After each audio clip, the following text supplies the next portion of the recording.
so much for taking the time out of your busy schedules to be at the second event of the Islamophobia Resistance Campaign, which is a student-led organization slash movement, also slash independent study because they're getting credits for this. And what we essentially try to do on campus is just create a discussion on issues pertaining to Islamophobia. Tonight we are very honored to have one of the leading scholars of Islamophobia in the United States and the world, Khaled, a good friend of mine. So Khaled, thank you so much for being here. With these Islamophobia Resistance Campaign events, oftentimes we have very critical angles like we do tonight, when we're going to be demystifying Islamophobia, as you see here on the screen. Our previous event was led by the Council of American Islamic Relations, and we had a short 20-minute documentary on 30 U.S. Muslim civil rights leaders going to Alabama to retrace some of the steps that the civil rights activists engaged in the 1960s. And we also have future events coming up, so be sure to follow us on Facebook. Now, tonight, as I mentioned, we are very blessed to have Khaled Beydoun. He has his books here. His latest book is American Islamophobia, Understanding the Roots and Rise of Fear. Arguably, I would consider it to be one of the most impactful books on Islamophobia that has ever been written in this country. And I don't say that lightly, I truly mean it. So Khaled is currently based at the University of Arkansas, just recently, and he has previously taught at the University of Detroit Mercy, and I believe UCLA is connected somewhere. Yeah. And check out his peer-reviewed journal articles as well. He has been published in pretty much all of the major law review journals in this country. One of my favorites, what is it, In Between White and Black, and you're tracing the history of Islamophobia through the legal system in this country, which is much different than my own work. For those who don't know me, I'm Craig Considine, Department of Sociology here at Rice, and I obviously look at Islamophobia through the angle of sociological elements. So before we get started, I'd like to thank Sarah and Rain, part of the Islamophobia resistance team. They're a big part of making this event happen, and then of course all of you.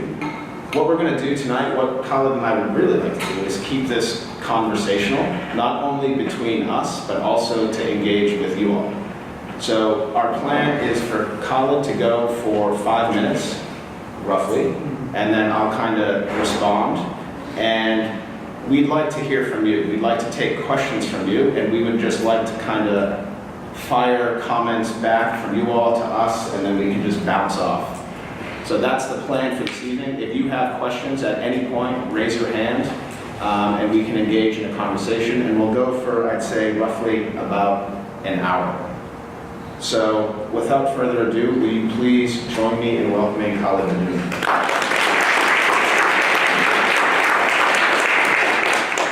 Assalamu alaikum.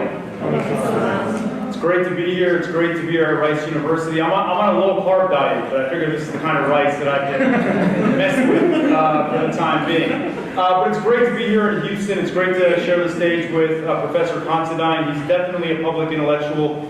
I've been following him for a long time, doing really amazing, trenchant work and demystifying a lot of myths about Islam, Muslims, from a critical angle. So I'm really excited to have a conversation with you all about my book, American Islamophobia, Understanding the Roots and Rise of Fear. It's been out for roughly a year now, and it's been really exciting traveling the country, talking about it to a range of audiences, and especially as new challenges around Islamophobia emerge and proliferate onto the scene.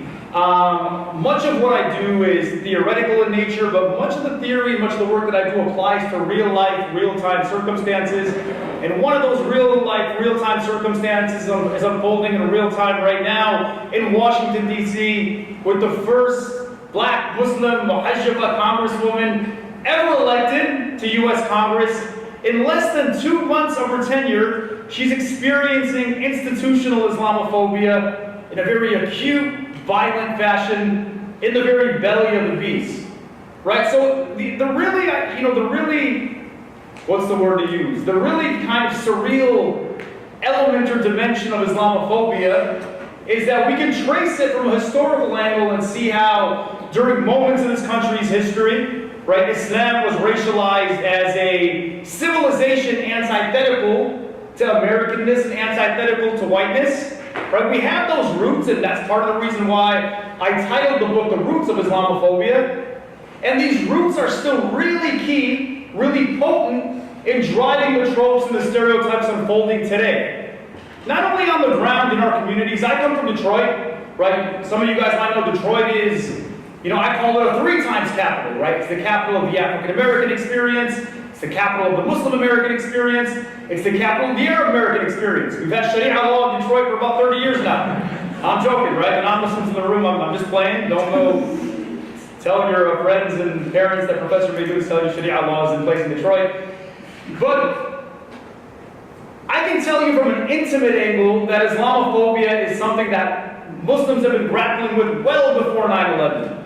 Well before 9/11. 9/11 becomes that flashpoint moment where the state really embraces a robust commitment to Islamophobia through reformation of state institutions. We have the Department of Homeland Security, through the enactment of really strident policies like the Patriot Act, right? And NSEERS, this law that I hope to talk about in a bit, which was the Muslim registry before Trump calls it the Muslim registry, right? But then we have the commitment to Islamophobia continue on with the Obama administration. We can talk about counter-radicalization policing and surveillance in Muslim communities, which is really critical because it shows that Islamophobia is not only coming from the right? That is a caricature, that is a stereotype that only conservatives and Republicans partake in Islamophobia. If we look at counter-radicalization, if we look at drone strikes in Yemen, for instance, that escalated during the Obama administration, we see that Islamophobia is also an enterprise that's being advanced by the left. And then obviously we reach this high point of Islamophobia, at least explicit Islamophobia, with the Trump administration. So there's a lot going on. It's unfolding in real time right now with Sister at hand. Right, the struggle she'll be facing, unfortunately, will be continuous through her tenure. So we have a lot of challenges. We have some opportunities. And God willing, inshallah, we can have a really fruitful conversation tonight to talk about whatever's on your mind. I'm a big James Baldwin fan, right? James Baldwin wrote this book called The Fire Next Time. Brilliant book. And we can talk about the fires on the horizon that Muslims, people of color, marginalized people at large will face in the coming years. So I'll shut up there. Professors, we talk a lot, but I'm gonna put a cap on it. Okay, so I was going to talk a bit about my book, but I think we should dive right into some of this hot button stuff. So you had mentioned, Khaled, that a lot of the stuff we're seeing now with all these Islamophobic tropes, they're very prevalent in society. We see them. It seems like they're all kind of coming to a head now with a single individual, Ilhan Omar. I was talking in class today, why Ilhan, why now? Because a lot of the issues that she's bringing up are not new. So I'm wondering if maybe you could bring us on a little historical journey, how you see Ilhan in light of kind of these historical tropes in this country. Because as you mentioned, she's a refugee. First of all, she's Trump's worst nightmare. She's a refugee, she's black, she's African, she's a woman, she's a hijabi, and she's powerful. She's got a powerful voice. And people forget she's also progressive, right? It's not like she's some wicked conservative person. So, I don't know, maybe let's expand on this and then link it to history, because your book does a fantastic job of tracing the roots. So maybe you can comment on that. Yeah, so I think Ilhan sort of occupies this very unique yet, for the right, dangerous intersection of who she is, and you named why that is. She's at once black, right? She's at once a muhajjaba. She's at once somebody who is an immigrant and can understand the struggles of recent immigrants and refugees. And she's also, I think most importantly, most saliently, somebody who is unapologetic about being progressive, if not radical. Right? She's part of this new movement, this new element coming from the left, that is not sort of subscribing to the establishment conformist culture that the establishment Democratic Party has entrenched for a long time. They're rejecting that, right? People like Rashida Khaled, a good friend of mine from Detroit, people like Ocasio-Cortez from New York, this new wave of, they call themselves socialist, democratic socialists, right? Are saying, you know, we don't like the right, but this establishment left is also messing up too. So they're calling it like it is and challenging the left, but also calling out the right for their explicit and brazen Islamophobia, anti-black racism, and xenophobia. And Ilhan has, you know, she's come into DC, and she's not wanting to play politics. She's not appeasing the power structure. And obviously she touched on a hot button issue, Palestine, Israel, in a way that challenges the establishment groupthink in DC on that issue, right? She's saying, what's wrong with critiquing another government? You know, what's wrong with having a very critical, objective foreign policy, right? And the unfortunate reality is that the culture in DC conflates any critique of the state of Israel with being anti-Semitic. That reductive mode of thinking, right? And we think that Congress people are supposed to be these super well-educated, intelligent, nuanced, critical thinking individuals, but that is the very sort of essence of simplistic thinking. Right? In the same way, for instance, you and I spend a lot of time on social media critiquing Saudi Arabia, right? Which is a government, right? Critiquing Saudi Arabia is not tantamount to critiquing Islam, right? Critiquing Egypt, where I'm from, is not tantamount to critiquing Islam. So why should that be the case when we're critiquing Israel, which is not emblematic of Judaism? However, unfortunately, because of her identity, Ilhan Omar is being pinned as an anti-Semite, because she's brave and courageous enough to make that criticism. And I think what was problematic about this resolution that was passed today, they had to amend it.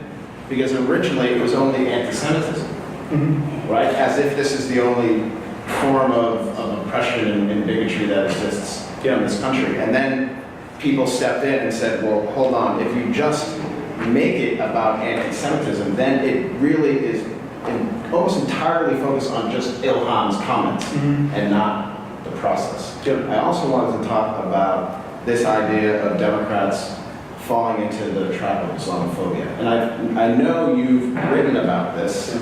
Someone like Bill Maher, or Bill Maher, proper Irish pronunciation is Maher. That's a different story.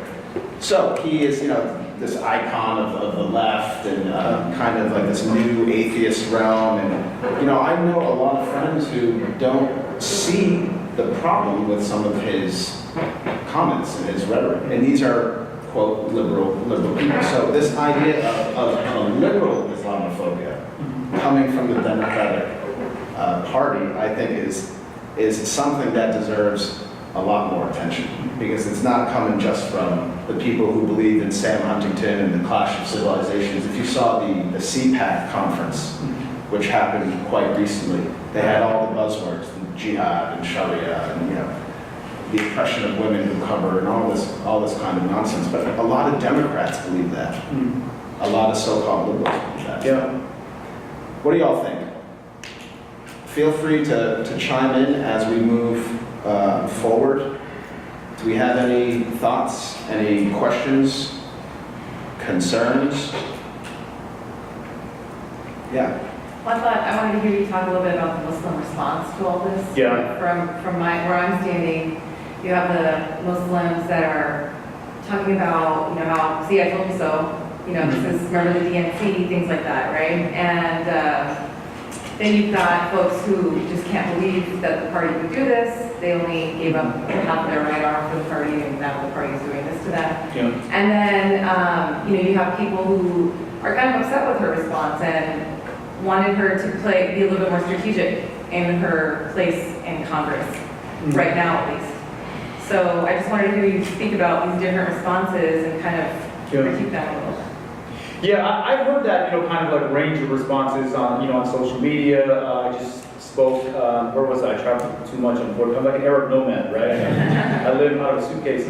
I was just at an event and there were some elder Muslims in the room who were very critical of Ilhan's comments on this issue. So My immediate reaction to those who think that it's poor strategy is that it sounds really like respectability politics.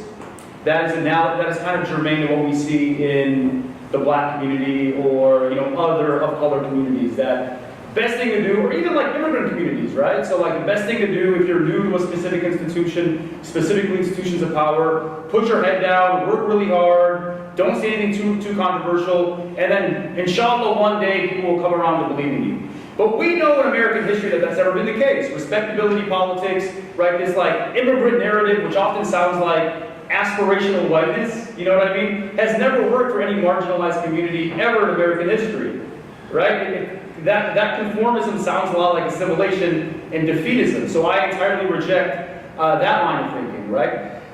The second line of thinking that I think is problematic within our community, is sexist and patriarchal, right? I think let's not forget that Ilhan Omar is a woman, right? And many of these critiques are coming from men, typically older men who aren't, and Rashida's facing the same thing, that aren't comfortable with, strong vocal women taking powerful stances on issues that historically women haven't been vocal on within our community, sad to say, right? So you got to reject that patriarchy as well, because one thing that I write about in the book and that I always speak freely on is the vanguard of the Muslim American community right now is women. Whether it's in politics, the first two Congress people are women, right? The most iconic, sort of visible Muslim civil rights leader is a woman, right? If you glean across academia, right, the most powerful professors, whether it be somebody like Intisar Rab at Harvard Law School, Shireen Sinar at Stanford, are women, right? So when there's a reason why Muslim women are rising to the top, it's because, sad to say, maybe Muslim men like me aren't stepping up and doing enough. But I reject that patriarchy, and I'm really proud of what she's done, to be frank with you. I think that, it's sort of carving out a new model for young people to, inshallah, emulate moving forward. We had another hand up front. Arslan. I think you had mentioned before social media, so I'm kind of interested sometimes in technology and how it affects things. So even when the printing press was first invented, it kind of threw the Catholic world into a bit of upheaval. I'm really concerned about social media these days. Yeah. It's a new technology. You don't have those three major TV stations that we all used to watch in the past, and I just feel like people can live in their own world.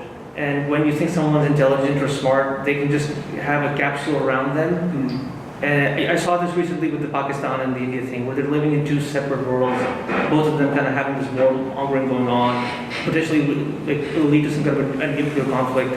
And I see the same thing if you go on Facebook and you go to a different group and just kind of look at a chat conversation there. Yeah.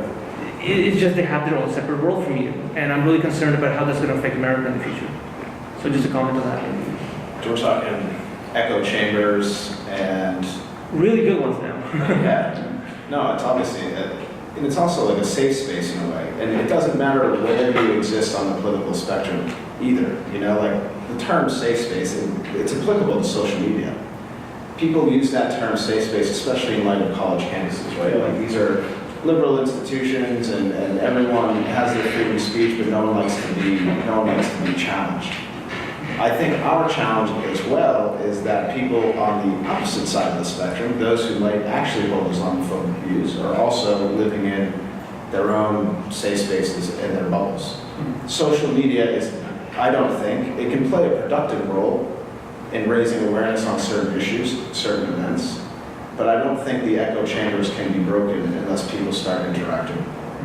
But that's also problematic because interacting with certain groups of people in American society is actual violence for people. And it actually puts people's bodies on the line and their general well-being. So we live in an age where how the hell, sorry for the word, but how do we build a bridge? How do we actually get people to leave this little safe space they're in, meet people head on, face to face, and start engaging in a constructive dialogue? Literally, because I don't think in my life, I'm 33, this is definitely the most polarized this society has ever been in. And I lived through, the reason why I'm here at Rice and the reason why I've chosen this discipline or this journey, right? I suppose it chose me, was because of the invasion of Iraq. And that was massively a polarized time.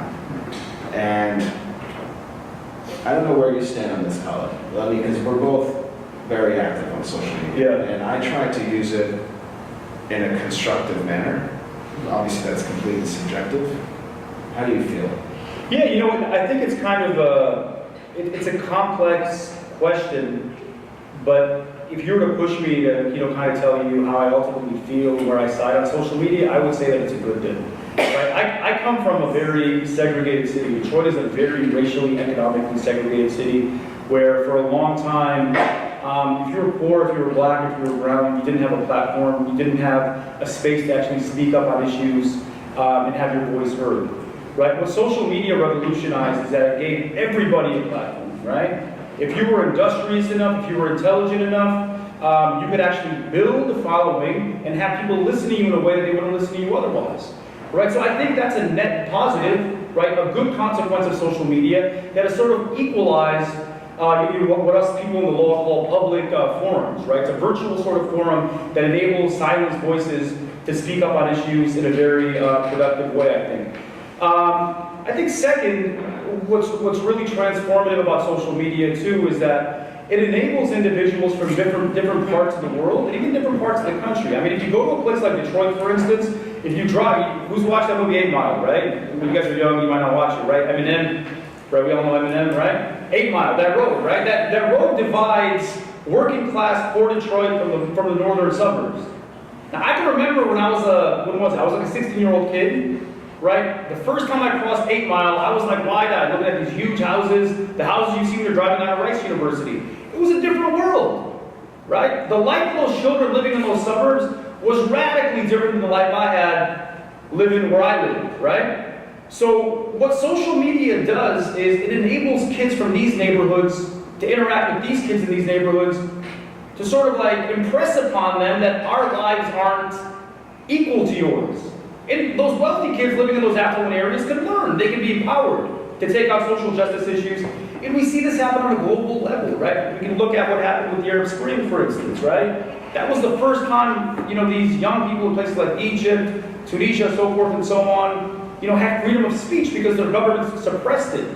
So there's definitely a lot of bad with social media. We can talk about like the downturn in sort of intellectual thinking and what I call like this kind of amplification of identity politics on both the left and the right, which can be deconstructed, which can be destructed. But I think there's a lot of good that we shouldn't lose sight of as well. I think too, and Khaled, you and I have spoken about this, using media, and not just social media, just all forms of media, to enhance not simply the ability for underprivileged, underrepresented groups to speak, because I think we can all agree that is a must and that needs to be improved, but just using media and social media to enhance literacy. Yeah. Literacy, whether it be religious, racial, ethnic, cultural, on down the line, right? Because social media, as you said, is great because it allows people to have their voices heard. But whether those voices will be understood is a huge challenge. And you write about this in the book. I mean, the whole book is about kind of shedding light on a subject that is one, not well known, not really critically discussed in the media. And then in my own book, Muslims in America, Examining the Facts, it is basically kind of correcting a lot of this stuff that goes viral. Mm-hmm. Like you talked about no-go zones, or in Sharia early.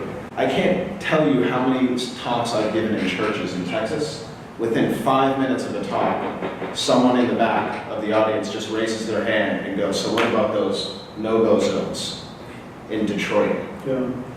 And I asked them, I'm like, where did you hear that? And if we took a poll right now, I'm pretty sure everyone would answer it correctly. Mm-hmm. It begins with an F. Fox News.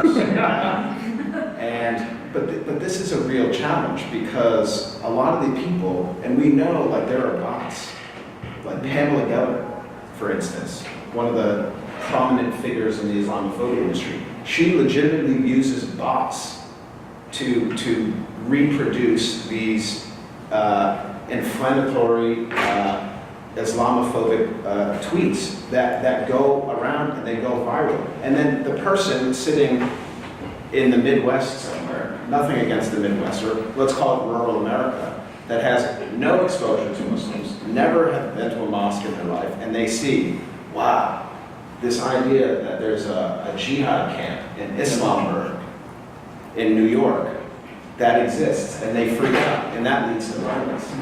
So social media, yes, agreed, but like, how do we use it, Khaled, to enhance literacy outside of just putting out tweets and correcting it? Like, can we systematically use it in a different way to really get to the root of it and combat it? No, I think, and I think Professor Considine is emblematic of how to use and leverage social media in a way that is really productive. One thing that I try to do in my work, and what really impressed me about his work, is that we're both professors. We know that, and we teach we teach within fields that can be really elite and very exclusive. The reality is this: not every student can afford to go to law school, right? Law school is very expensive. Not every student can afford to come to Rice University. So one thing I really pride myself on is to make my work and my output accessible to everyone, right? You don't have to come to law school to know how I feel about civil rights issues, or where I stand on Islamophobia, where I stand on anti-black racism. You can follow me on Twitter, you can follow me on Instagram, and sort of learn in a very accessible way what my output is saying and how I actually feel about those things. So that's a real commitment of mine. A second commitment is sort of a practical one, is that I know, right, especially this generation, not everyone's reading books. Less people are reading academic peer-reviewed articles. Right? I've spent like 80% of my life, my fiance's probably gonna dump me pretty soon because all I do is write these academic articles that nobody reads. So what I pride myself on doing is, and a hero of mine is Edward Said, right? Edward Said is a masterful Palestinian American intellectual who sort of wrote the foundation of Islamophobia as we think about it today, this book called Orientalism, right? And he wrote this book called Representations of the Intellectual, and he wrote something really key in that book. He's like, if your objective is to impact public opinion, you gotta meet people where they are, right? It's arrogant, it would be arrogant on my part if I say, I'm just gonna write these books, write these academic articles, and people gotta go to them to learn, right? Because there's privilege to doing this, to reading this stuff. So for me, I use my tweets, I use my social media, I think in the same way you do, to say that these are accessible bits of information that can help you confront and dismantle these stereotypes that exist in society. Can I give you all just a piece of advice before we open it up? One thing that I started doing like 4 or 5 years ago, I started following experts on social media. So like rather than going to major newspapers or major media outlets that have their ideological spin and they quite literally have to paint a certain picture because that's the nature of their job and their business. But when you go to specific individuals and you follow them, so when an event like the Ilhan Omar controversy erupted, rather than going to CNN or Fox, which are obviously playing on the binary of left and right, you go to individuals, people who work for CARE, people who work for the Institute for Social Policy and Understanding in DC, which Khaled is also affiliated with, like going to specific people who are experts on that issue, rather than going, and nothing against journalists, obviously journalism is massively important, but going to those experts that make it accessible is really important.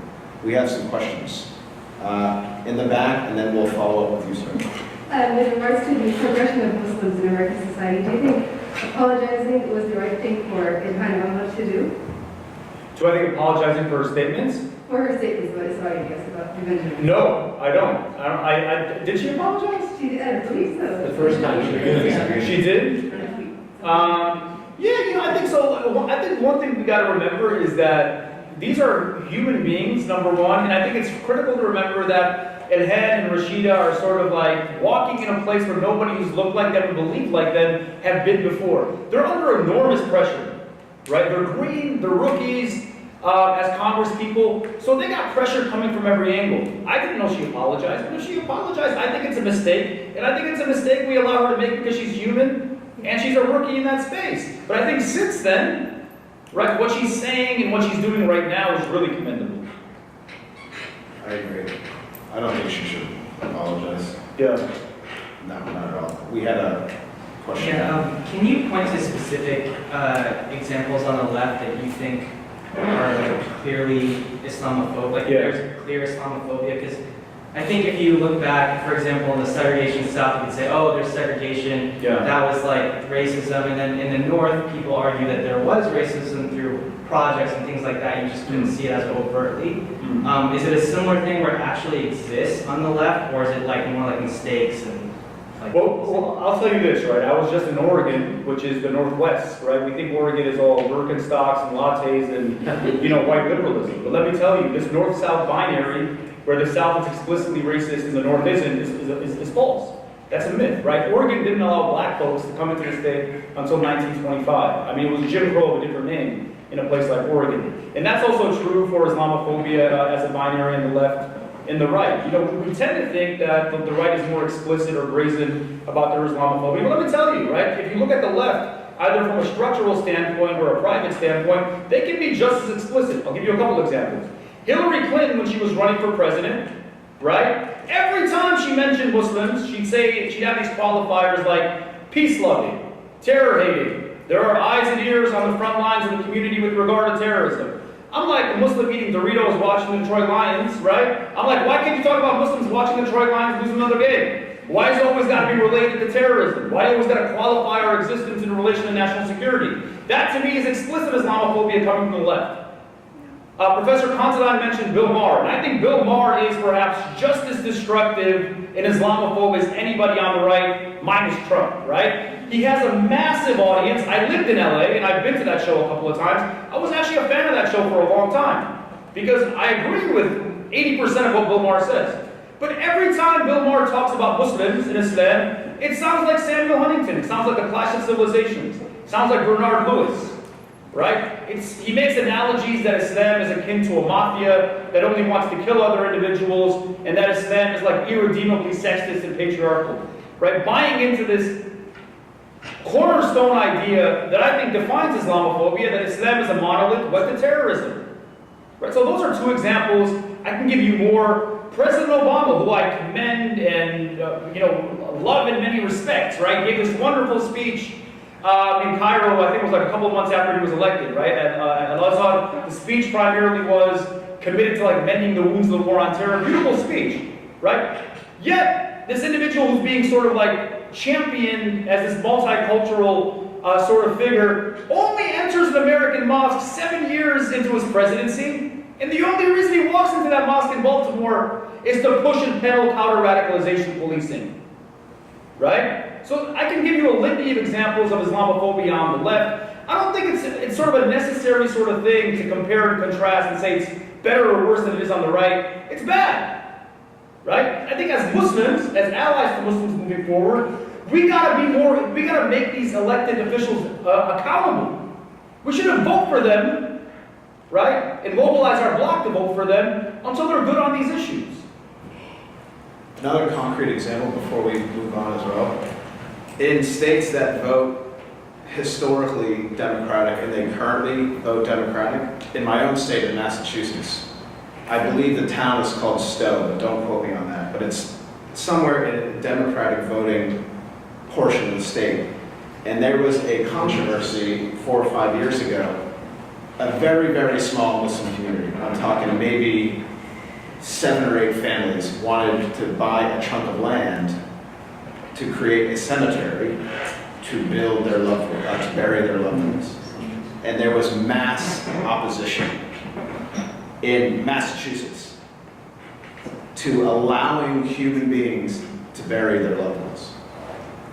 Now, whether the people that were resisting that are Republican or Democrat, don't know, probably will never know, but it's still Massachusetts, and it was never a major issue in Massachusetts. That's one example. And it's also not just in Massachusetts. There's been opposition to cemeteries, people. Cemeteries in this country, which is disgusting, in my opinion. Questions? Yes? I have a question for each of you. So for Khaled, the question is, when you have, you said the F word, you have a state propaganda channel like Fox News devoted to castigating Muslims. You've got the president with his bully pulpit doing the same. And now you've got a democratically controlled House condemning, in some ways, Islam. How do you swim against the tide of something like that when it is so overwhelming? That's my question for you, and for you, my question is, Craig, so how would you compare what Sadiq Khan, has kind of gone through in the UK since he lived out there, and what and how can they learn from how he has sort of kind of figured his own way out in that society? Yeah, so I think the current's kind of working against Muslim Americans and Muslim American leadership within the state are strong, but I also think the current in the other direction is building momentum and just as strong, right? I think that one of the positive outcomes of the rise of Trump, right? And you talked about how Trump is emboldening, Fox News is emboldening backlash against Muslims in a very vicious way, is a sort of like, conscious awakening to the idea that Islamophobia is real, right? And that second, that it's more than just coming from hate mongers, but it's something that the state is also complicit in, right? That we have a rise of this consciousness that's manifested by leadership, right? I'm not gonna lie to you guys, right? I'm a surrogate for Bernie Sanders. I'm a big Bernie Sanders guy. I think Bernie Sanders is flawed in some issues, reparations, for instance. I don't agree with his position on reparations. But somebody like Bernie Sanders, I think, marks a move in the other direction, right? But remember in 2016, and I'm from Michigan, right? I worked with Sanders on the ground in Michigan. He was the first candidate to explicitly condemn Islamophobia. The first candidate to make Muslims part of his campaign. I can tell you, Bernie was in the masjid more than Muslims go to the masjid when he was in Michigan, right? So he met Muslims where they were to talk about their issues in a way that other candidates haven't. So even though the tide, I think, largely speaking, politically, Democratic Party and Republicans are against us, there's this reawakening element, I think, that foreshadows hope in the future. And his campaign manager is Muslim now, right? Yeah, exactly. And his campaign manager, Faiz Khan, I believe his name is also a Muslim. So in terms of Sadiq Khan, you're talking the mayor, Right. yeah? Still current mayor I believe of so, yeah. London. So he ran into some issues and Trump bashed him. I think the difference between the context, the English context with the US context, is that the English context, the Labour Party specifically, had more Muslims in the party historically. I think the Parliament in Westminster was also grappling with the term Islamophobia in all of its manifestations long before. And I really think the US government is even doing it now. Like it's not even doing it now, but the historical context, I think, is important. And I think he had more allies internally within the Labour Party. So I think it's a matter of numbers, it's a matter of structure. But he stood his ground. I thought he did a pretty good job. I think that we're all, what you said earlier about social media being like an echo chamber is so true, and it's talked about, written about all the time. In order to break out of the echo chamber and meet with people on the right, exchange ideas with people on the right, like who are some modern Republicans that you follow? Who are modern people on the right that you read? I mean, we all know the far right, the Fox News types, but I mean, who is your Chris Wallace, or somebody who's a little bit more reasonable that we can have a true exchange of ideas with in order to build a coalition? That's a good question. I'm not sure if I follow anyone who fits this mold. So, I would challenge the idea that social media is unique in sort of building echo chambers. Real society, real communities are echo chambers. I mean, if you go to Muslim American masajid, they're segregated along racial and ethnic lines, right? Economic lines, those are echo chambers. The United States, communities are typically built around economic lines. Schools in this country are raised based on tax revenue. Those are echo chambers. So the idea that echo chambers are unique to social media, I would challenge that idea. With regard to the question about Republicans or libertarians that I follow, I'll be frank with you. I follow individuals that I vehemently disagree with because it's intelligent, I think, to know where popular arguments on the right and on the center are coming from. So, for instance, I follow people like Sam Harris, right? Sam Harris, we know, is the leader of this new atheist movement, and I disagree with much of what he says. But he has impact. He's mobilizing individuals, and because he has that impact, I have to know, and I want to know how to best counter his arguments. I was in California. I was visiting at UC Berkeley last semester. I had a chance to see Ben Shapiro speak. Ben Shapiro is this young, how would you frame him? Neoconservative, public intellectual who has a huge young following. I follow him really closely because he's impacting a new wave of young reactionary Republican thinkers that I think are emerging in this country, and we have to be intelligent and know how to respond to him and them. So I don't think the strategy is. I don't mean to be contrarian, sort of like with everything you said, but I don't think it's wise that we need to build coalitions with the right. See, I mean, that strategy works in college campuses. It works in liberal havens, right? Yeah. It doesn't work in the real world. I mean, when you're in the real world, you're dealing with, especially here in Texas, Yeah. it's a red state, it's a Republican majority state, where you can argue about the demographics and voter suppression, but everyday people that we come in contact with Yeah. are people that they're going to have radically different views. Yeah. And most of them are very good people, and they're reasonable people. Oh, But you have to find a way to build. No, I agree, but I don't think the idea should be, so I think it might be sort of broad to say that we have to build coalitions with elements on the right to the center. But I think the idea is you have to build strategic sort of alliances with different communities along issue lines. I'll give you an example, for instance, right? So I'm from Detroit. There's a community in Macomb County which is really critical with regard to elections. It's largely white and working class, right? These are individuals who typically sort of are wed to Islamophobic, xenophobic, anti-black ideas. There's a city called Sterling Heights where individuals in that community resisted the building of a mosque, right? So Islamophobia is pervasive there. However, there's many people in that community who grew up the same way that I grew up, right? They grew up the same way many working class Muslim Americans grew up, right? So if you can kind of impress upon them that, hey, we have some commonality with regard to, maybe we should champion a candidate who's going to be really keen on building vocational curriculums in our high schools, in colleges that benefit both of us, right? Maybe there's a way to sort of impress upon them that, okay, you're a different race, you're white, I'm not, I'm brown, right? Our economic condition is one and the same. We can both benefit from social welfare programs, right? So that's the kind of strategic sort of alliances that can be built across political lines. But I don't think the broad coalitions can be sustainable because there's critical differences. Yeah, to piggyback on what Khaled is saying as well, like, this country cannot flourish if everyone is just going along with what their identity category is going along with, right? So if we're just a purely tribal society, we're going to be in a dark hole.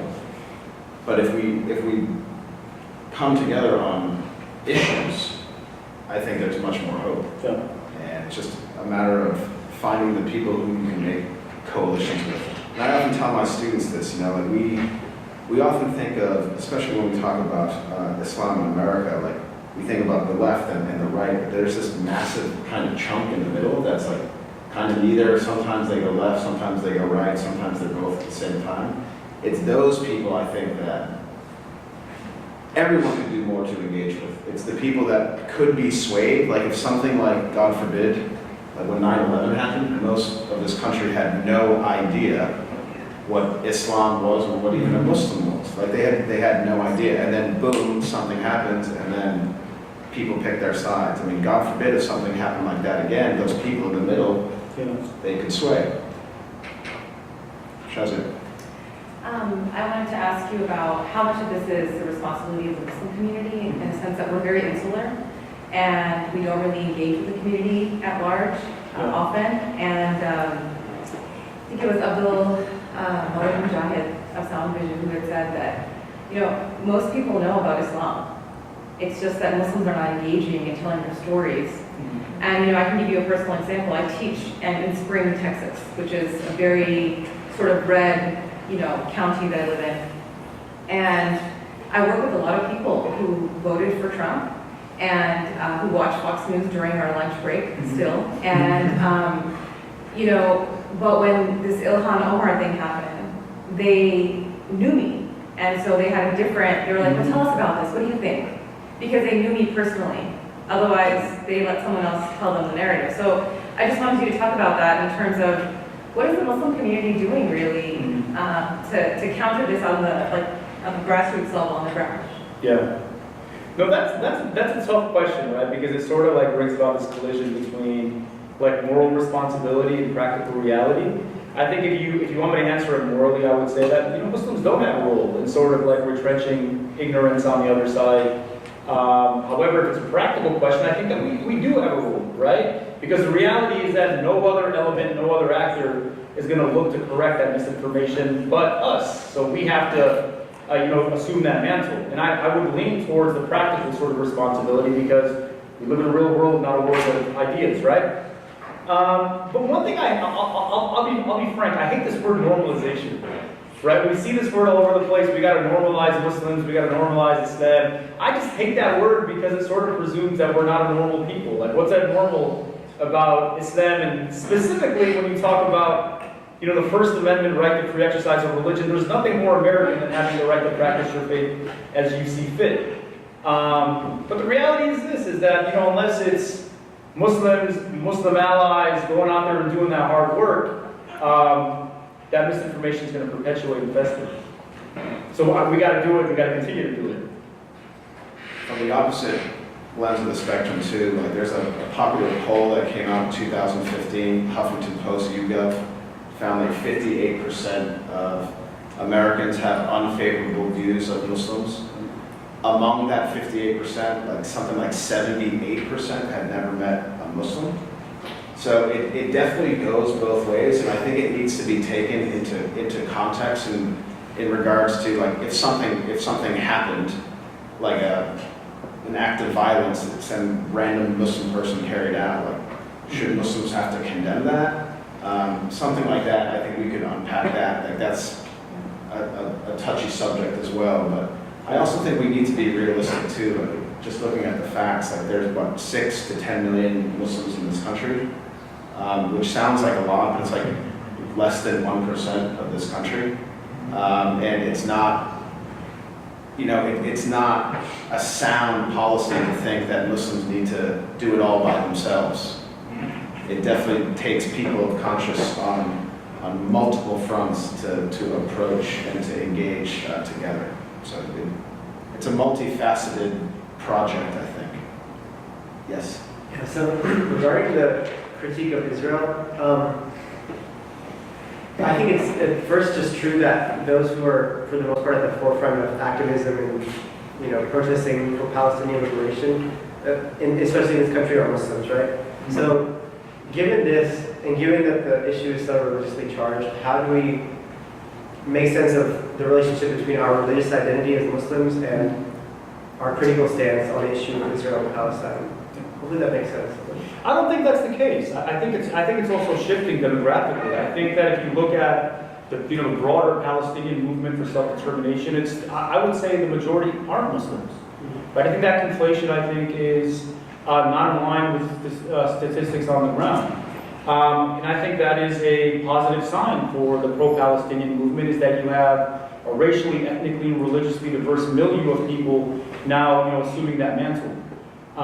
Which is a good thing, because I think fundamentally it's not a religious issue, it's a secular issue based on, one group of people who have been dehumanized and marginalized for a long time, wanting equality, wanting dignity. That isn't a religious issue. The media, however, and specifically the far right, is invested in kind of perpetuating the idea that it's a religious issue, right? The second point is, that issue is fundamentally a free speech issue. I'm a constitutional law professor, right? The First Amendment enables any individual the right to critique a government, critique a movement any way they see fit. I would never want to shut down, right, a pro-Israel individual or camp's ability to voice their position and to critique Palestinians. Even if he stood up right now and said, Professor Beydoun, I think that all Arabs are savage and backwards and that your book sucks. That's fine. You have the right to say that. The First Amendment enables you to say that, right? And I think that the other position is unintelligent, right? To think that we should shut down the pro-Palestinian movement, we should dismantle the BDS movement because it goes against our political values, runs smack against the First Amendment free speech safeguard. I'll say this, I think the most pro-Palestinian country in the world is not a Muslim majority country. Yeah. It's Ireland. That's true. It's Ireland. And the reason why is because what the English did to the Irish had religious underpinnings. We all know Catholic, Protestant, but it was a land issue. Their land was being taken from them. And I think what we need in this country is a recognition that, okay, religion plays a role, but there are much more fundamental structural issues at hand, that people's land is actually being ripped from them. When I went to Ireland, that's where I did my PhD, I could not believe how openly I could speak about Israel-Palestine. Here, like you talk about, like what happened to Ilhan, you talk about it, you're an anti-Semite, and then you're getting fired, and you gotta move back to Ireland or something. But it was incredible. The Irish government is one of the only governments in the world to pass the BDS resolution. And what's amazing, Ireland also led the charge with South Africa and the boycott of South Africa. And it's a land issue. Religion's part of it, but it's fundamentally a land issue. And then look back into history. Jews and Muslims have flourished alongside one another. They've also been in conflict. They also lived in that area of the world for a long time, and things were pretty copacetic for the most part. And religion was like the last difference between them. I mean, these are Abrahamic faiths with tracing their roots back to the prophet Abraham. So it's good to also recognize that, you know, Muslims are definitely not the only ones speaking out. I mean, the Palestinian issue is dear to me because I'm Irish and because I've seen land records from the 19th century after the potato famine, which is not the right word to use, an organized genocide of people. Then you start realizing, okay, religion is part of it, but there's bigger stuff going on. Maybe we got time for 2 more questions, I said. Yes? I was really interested to hear about Islamophobia's roots before 9/11, because I don't know what's going on with television. I was looking to talk about a few examples of that. Yeah, I could be here all night. Yeah. Do you want me to start from like the essence, like day 1 or day 20? So whatever's juicy is. Yeah, so day 1, like look, so before we can talk about white supremacy, before we can talk about whiteness, there was Protestant supremacy, right? Before whiteness, it was Protestantism. And the way the founding fathers sort of defined American identity and whiteness, in one way, it was in mirror opposite terms of Islam, right? Islam was viewed as sort of the embodiment of tyranny, was viewed as the embodiment of backward civilization, the kind of stuff Edward Said talks about. There's a brilliant book by a scholar named Robert Allison called The Crescent Obscured, which talks about how the founding fathers used Islam as sort of this like foil to differentiate the United States from. And one way in which we see it legally being embedded is, you know, I write in my book that before the Muslim ban, there was a Muslim ban that existed for roughly 162 years. From 1790 to 1952, you had to be white to become a naturalized citizen in this country. Islam was racialized as a non-white religion and race of people. So from that time span, Muslims could not become naturalized citizens, right? And before immigrants came, one thing to know is that a large percentage of enslaved Africans in the antebellum South were Muslims. The first Muslim communities in this country were in fact black. And they weren't even considered human beings, right? They were reduced into chattel, into property and slaves, as a consequence of the construction of blackness. That is Islamophobia. Those are 2 classic examples of Islamophobia at the very foundational moment of this country's making. Second example before 9/11 is, you might remember, you guys are young, so you might not remember this, right? But 1995, right? Remember Oklahoma City, remember that bombing? Connie Chung and Tom Brokaw, all those guys were saying, well, this has the fingerprints of Muslim terrorism. An hour later, it's 2 white guys from Michigan, my neck of the woods, who commit that bombing. A year later, what happens is this, is that Bill Clinton, the Clinton administration, passes a law called the Anti-Terrorism and Effective Death Penalty Act that was justified by Oklahoma City. Now, was that law wielded against white sort of separatist elements like McVeigh and Nichols who commit that bombing? No! It was used to police and surveil Muslims. And that law established the architecture for the Patriot Act, enacted after 9/11, 5 years before. So again, this idea that Islamophobia was wed and spawned after 9/11 is a myth. It was definitely emboldened by 9/11, but its roots were firmly established well before.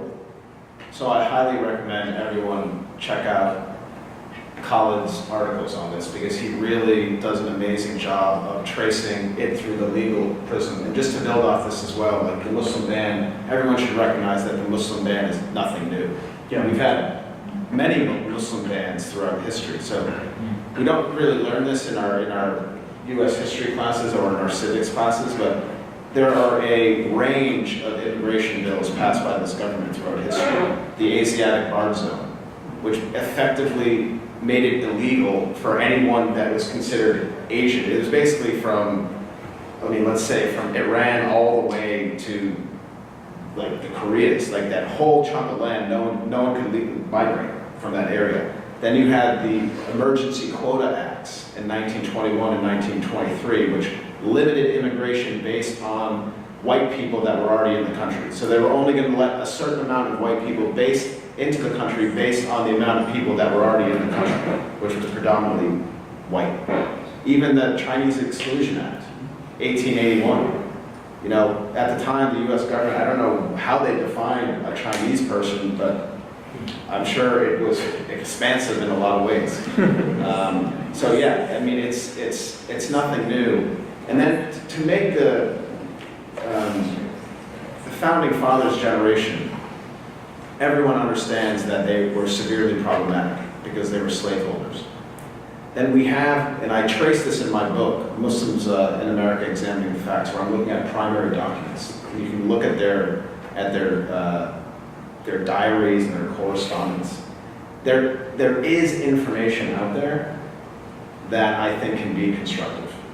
So, first country in the world as well to recognize the independence of the United States, Morocco, modern day Morocco, the Barbary states, or however, whatever term you want to use. So like, the founding fathers did have, I do like to think that they had a vision that one day the country could live up to this ideal, but at the same time, they didn't care that much about the vision, because if they really did, they would have done it at the time. That's kind of the enigma, I think, of that generation of people. Like, how could you write the Declaration of Independence and be a slaveholder? It's a massive contradiction. One more question? Jahara. Yeah, so I wanted you to speak a little bit more about the connection between Islamophobia and anti-Blackness.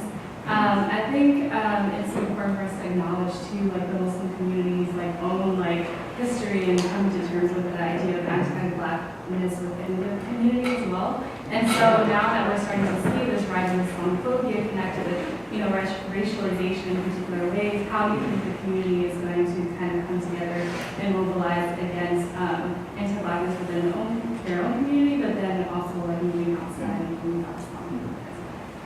Yeah, well, I think the notion that Islamophobia is newly racializing Muslims again is a misnomer, right? So Islam has always been racialized since day one. If you read the founding fathers' sort of testimony on Islam, they viewed it as much, if not more, as a racial civilization, as instead of a bona fide religion. And then white supremacy, I think, is the common source, the common crux that gives rise to anti-Black racism and Islamophobia.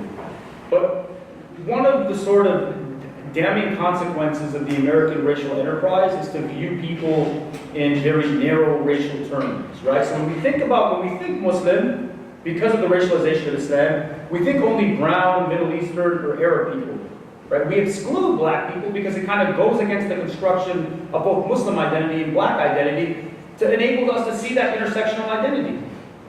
Right, so it's the construction of these racial categories that brings about the erasure of Black Muslim identity on one hand, and that common, again, crux is white supremacy and the construction of whiteness. Now, the second question you have is a more difficult one, right? Because we know that anti-Black racism is pervasive within the broader Muslim American population.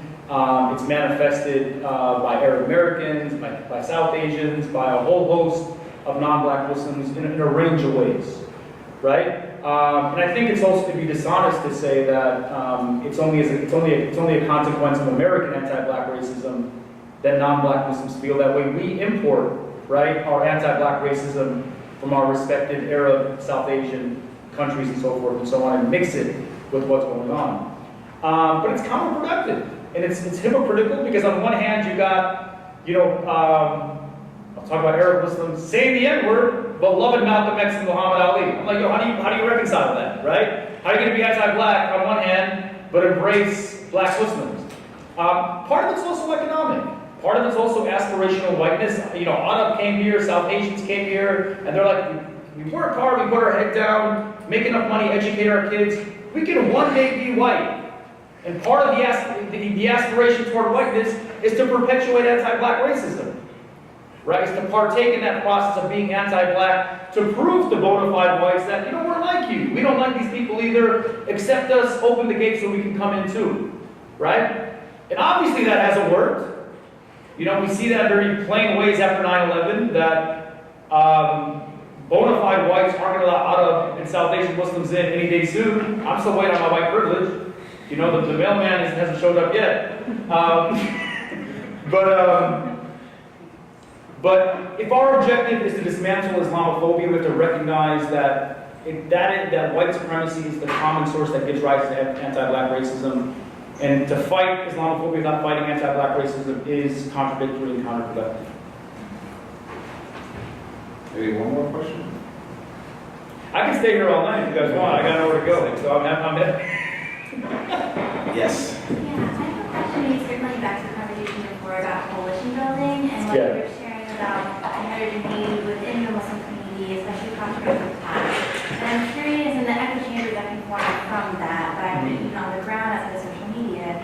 So I'm curious what you see as the opportunities, but also the challenges with mobilizing coalitions, building coalitions, even within the Muslim community in the state of Islamophobia. I think that's another great question. I think there's, the elephant in the room that we seldom discuss when discussing this issue is class, is socioeconomic status. I think that there's a tendency for us to fixate on race and ethnicity when talking about religion and Islamophobia in a way that sort of excludes the importance of class. There's a book that I recommend everybody read. I disagree with the conclusions from the book, but I think that the writing in the book and the analysis is really useful. It's called Hillbilly Elegy by J.D. Vance. Right? And the book talks about the economic and socioeconomic struggles of poor whites in this country. Right? And poor whites, and again, to move away from making a normative assessment tied to race of poor whites is a large percentage of this country is poor, working class, and white. And the reality is this: if you go to Youngstown, Ohio, which is close to where I live, if you go to Monroe, Michigan, which is really close by to where I live, Wyandotte, Michigan, where I live, conditions of poor whites isn't dramatically different than the condition of poor and black and brown people in inner city areas, right? They got bad schools, they got drug crises, right? They got mortgages they can't pay off. And the reality is this: is that Trump has been absolutely brilliant with conveying a message that mobilizes poor whites, even though their economic condition is akin to poor brown and black people. Okay? So whether it's Islamophobia, anti-black racism, xenophobia, unless the left can deliver as trenchant a message as the right can, right, to sort of move these poor whites to vote in ways that benefit not only us, right? It's not a rational thing, it's a principled thing, right? To equate the same sort of opportunity to poor people across the board, then these dangerous sort of perils and forms of bigotry from the right are going to continue. Look, the other elephant in the room is this: we're living at a very important demographic crossroads in this country's history, right? And the right knows that. 2043, this country is projected to be majority-minority, right? We have rising white anxiety, we have rising white paranoia, right? That is feeding the xenophobia and Islamophobia. And unless we address class in an intelligent way, I think it's going to continue in a way that's detrimental to us. So I'm not sure if I answered your question or not, but that was the spirit of what I thought you were trying to say. Yeah, no, it does. I think I was also curious, though, even looking within the Muslim community, given diversity within the community, I'm curious what kind of opportunity and challenge that brings to building coalitions, in light of that diversity. Yeah. If that Look. makes sense. There's so much classism within the Muslim American community, right? That folks in the suburbs don't experience Islamophobia in the same way as folks in inner city Muslim communities. Okay, I did a talk a couple of months ago in this town called Hamtramck, which is in the city of Detroit, first Muslim majority city in the United States. Okay, there's a large percentage of undocumented Muslims in that community. That, you know, there's ICE trucks pulling up in that community on a daily basis. Surveillance is a real reality in that community. You know, so Islamophobia is absolutely pernicious. Like, these folks can get deported as a consequence of them being Muslim. That isn't necessarily the case in Bloomfield Hills. Let's keep it real, right? Let's keep it 100, right? Folks in Bloomfield Hills, wealthy suburbs, worst case scenario, can hire an attorney. So Islamophobia is not uniformly experienced along economic lines. So one thing as Muslims that we have to do is to grapple with this classism, and second, acknowledge that a large percentage of our community is marginalized economically. 40% of Muslim Americans in this country are below, just at, or right above the poverty line. And one reason we don't see that is because we're so wed to this respectability politic that we only got to talk about ourselves when we're doctors. Right? That isn't the case. So we got to come to grips with classism and elitism from within in order for us to uplift the most vulnerable in our community. And to piggyback on that, I think religious communities, and this transcends the U.S. Muslim population, all religious communities in this country have a moral responsibility of improving the prospects of people within their communities. Yeah. And what we see happening, and I've heard a lot of Muslims say this as well, like instead of building the next grand mosque somewhere, like you could also apply this money elsewhere within your own neighborhood, or you could go somewhere else in Houston and find an area that has a lot of Muslim people and invest that way. You know, and I think it goes back to your respectability. It's like until you have like a nice place of worship, you have to have that place of worship. If you don't have that, you don't exist. Yep. And that is true across the religious spectrum as well. I mean, growing up in Boston, you have these great churches, right? Beautiful. And then look what's happened to the church now. It's not even a financial thing, it's morally bankrupt in a lot of ways. Okay, folks, so to wrap this up, first, thank you so much, Khaled. Kind of a few takeaways. Islamophobia is not coming from one sector of society. It's across the spectrum, and it manifests in different ways, and I think it's really important to understand the nuance of that, and understand that all these detrimental activities are happening across the political spectrum. The class thing, too bad we got to that towards the end. If we got to that at the beginning, we could have really unpacked it. Islamophobia is not new. Understand your own history. We're all in the United States. You got to dig into your history books because no one teaches it. We all know that. I didn't learn about Islam until I got to college when I was 20. Never even heard about it. Those are some of the takeaways, and then the coalition building. I think we can end on a positive note there. The importance of trying to transcend our tribal identities to reach a common ground with diverse range of people on principles, on ethical issues, on moral issues. And I think by that we can all rise up, not just one group over another. I have nothing else to say. What we do owe is Khaled a big hand for coming here.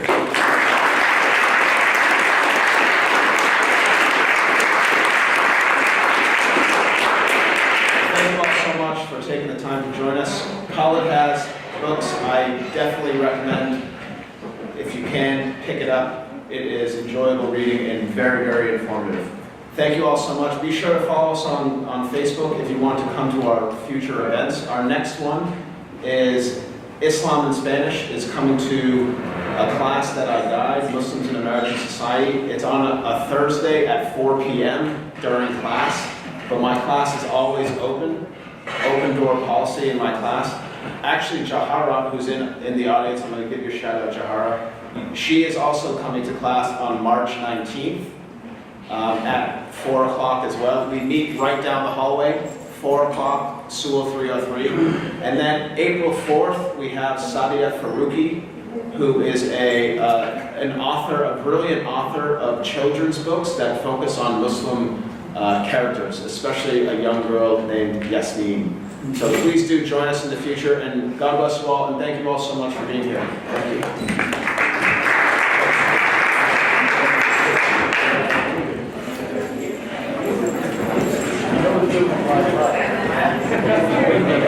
you.